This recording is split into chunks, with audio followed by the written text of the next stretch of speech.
For VOA Learning English, this is the Education Report. In early November, thousands of people in London marched in the streets to protest the rising cost of education. The demonstration followed similar protests in South Africa and Chile earlier this year. The British demonstrators were angry about a plan to cut one type of student financial assistance. The so-called maintenance grants help full-time higher education students with the cost of living. Students do not have to pay the money back to the government. But in 2016, that will change.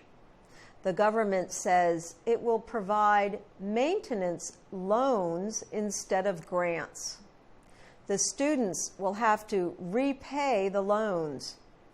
Critics say the cuts will affect mostly low and middle-income students. That issue was also at the center of the student protests in South Africa. The University of Witwatersrand in Johannesburg announced in mid-October that it would increase fees by 10% next year. Students at the school protested immediately, and the uprising spread to universities across the country. The protests worked.